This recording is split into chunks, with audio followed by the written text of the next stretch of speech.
আমাদের কুমিল্লার ভাষায় একটা কথা আছে, দেখলাম কার থেকে তোমার থেকে, শিখলাম কার থেকে তোমার থেকে। আওয়ামী লীগ সরকার পতনের পেছনে আওয়ামী লীগের যারা ঊর্ধ্বতন নেতারা ছিল, জনগণের কাছ থেকে তারা অনেকটা দূরত্বে চলে গিয়েছিল। ভারতের যেমন আমেরিকা এক ধরনের দায়িত্ব দিয়ে রাখছে, বাংলাদেশের আওয়ামী লীগ সরকারও স্থানীয় কিছু মানুষের উপর, নেতাদের উপর, হাইব্রিডদের উপর, দলীয় নেতা কর্মীদের দায়িত্ব দিয়ে রাখছিল। যার কারণে হয়েছে কি, যারা অরিজিনাল পলিটিশিয়ান তারা দলটা থেকে বিচ্ছিন্ন হয়ে গেছিল, আর চাটুকার হাইব্রিড লুটেরা এরা সেখানে ভর করছে। আর এদের মধ্যে এই সার্জিসদের মতন অনেকেই ছাত্রলীগে অনুপ্রবেশ করেছে, আবার অনেক জামাতের নেতারা আওয়ামী লীগে ঢুকে গেছে, বিএনপির নেতারা আওয়ামী লীগে ঢুকে গেছে। ভেতরে ভেতরে তারা তাদের দলের রাজনীতি করত, বাহিরে কিন্তু সার্জিসের মতন বঙ্গবন্ধুর জন্য একদম মুখে ফেনা টানা আনার মতন বক্তব্য দিত, বোঝা কষ্টকর ছিল। এখন প্রেক্ষাপটটা আলাদা। বাংলাদেশে আওয়ামী লীগের অস্তিত্বটা, দৃশ্য তো আপনি দেখছেন না, কিন্তু আওয়ামী লীগ কি চুপ করে আছে? নও। এ পর্যন্ত বেশ কয়েকটা নিউজ আমি নিজেই করেছি যে জামাতের মধ্যে আওয়ামী লীগের নেতা পদ পাচ্ছে, পরে জামাত বলছে যে না, এটা আমাদেরই লোক ছিল, সিচুয়েশনের কারণে তিনি তখন আওয়ামী লীগ করছে, বাট আমাদের লোক। এখন আওয়ামী লীগ ঠিক একই খেলা কি শুরু করছে। ঘটনার প্রেক্ষাপট আজকে আমরা যেখানে নিয়ে আলোচনা করছি, রংপুরের মিঠাপুকুরে গেল 2 দিন আগে বিএনপির ইউনিয়ন কমিটি ঘোষণা করা হয়েছে। সেই ইউনিয়ন কমিটিতে আওয়ামী লীগের একজন কর্মী এবং যুবলীগের একজন নেতা, তারা বিএনপির এই কমিটিতে পদ পেয়েছে।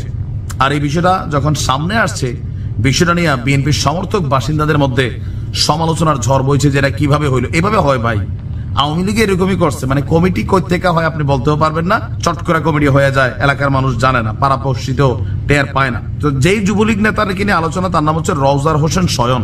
তিনি উপজেলার ভাংনি ইউনিয়নের 2 নং ওয়ার্ডের যুবলীগের সভাপতি ছিলেন। দেখেন কত বড় পোস্টে ছিল। তাকে সদ্য ঘোষিত বিএনপির ইউনিয়ন কমিটির ওই ওয়ার্ডের যুগ্ম সম্পাদক ঘোষণা করা হয়েছে।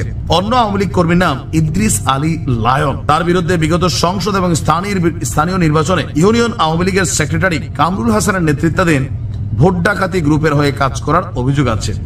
ইদ্রিসকে ওই ওয়ার্ড বিএনপির সাধারণ সম্পাদক করা হয়েছে। উপজেলার ভাংনি ইউনিয়নের বিএনপির 2 নং ওয়ার্ড কমিটি গঠিত হয় গত 15 ফেব্রুয়ারি। তৎকালীন বিএনপির ভাংনি ইউনিয়নের আহ্বায়ক মাহবুল আলম এবং সদস্য সচিব আব্দুল হামিদ তাদের স্বাক্ষরিত সংবাদ বিজ্ঞপ্তির মাধ্যমে রওজার হোসেন সয়নকে যুগ্ম সম্পাদক এবং ইদ্রিস আলী লায়নকে 2 নং ওয়ার্ড বিএনপির সাধারণ সম্পাদক করা হয়েছে। আর পেছনে কি, মোটা অঙ্কের অর্থের বিনিময়ে এই কমিটি তৈরি করা হয়েছে। এই একই খেলা আওয়ামী লীগের সময় অন্যরা খেলছে, অনুপ্রবেশকারীরা ছিল। এখন কেন আওয়ামী লীগকে নেওয়া হচ্ছে, অনেক জায়গায় জাইনা শুনে নেওয়া হচ্ছে, লোকাল মাঠে নিজেদের পেশি শক্তিকে বৃদ্ধি করা। আওয়ামী লীগ মানেই কিন্তু একটু ডেঞ্জারাস। আপনি বরাবর, আমি বাস্তবতা হচ্ছে বাংলাদেশে বিএনপি একটু শান্ত স্বভাবের, এদের মধ্যে হয়তো 5% আছে উচ্ছৃঙ্খল বা গুন্ডা টাইপের। আওয়ামী লীগের 95% হচ্ছে গুন্ডা টাইপের, ভাইলুক টাইপ ক্যারেক্টার। এটা দেখবেন আওয়ামী লীগ এখন একটু বাটে পড়ে রয়েছে, কিন্তু রাজপথে বিরোধী দল হিসাবে আওয়ামী লীগের চেয়ে ঘাউরা দল, ডেঞ্জারাস দল আমি আসলে আর দেখি নাই। এবারের সিচুয়েশনটা আলাদা। তো তাদেরই যে পাওয়ার, এটাকে কিন্তু এখন নব্য যারা বিএনপির কমিটি টমিটি হচ্ছে বা যারা একটু দলটাকে ভারী করে এলাকায় সিনা টান করে হাঁটতে চাচ্ছে, আপনি দেখবেন আপনার এলাকায় এরকম 2-4 জন আওয়ামী লীগের নেতা কর্মী বিএনপির সাথে মিশছে। আমার এলাকায় আছে, আমি দেখছি। এখন এটা কেন? লোকালি প্রভাব বিস্তার করছে। আর এতে কি হয়, দিন শেষে আওয়ামী লীগের যে পরিণতি হয়েছে, বিএনপির ঠিক একই পরিণতি হবে। এখন এই যে মিশে যাও বিএনপির মধ্যে, জামাতের মধ্যে, এই নির্দেশনা আসলে কে দিছে?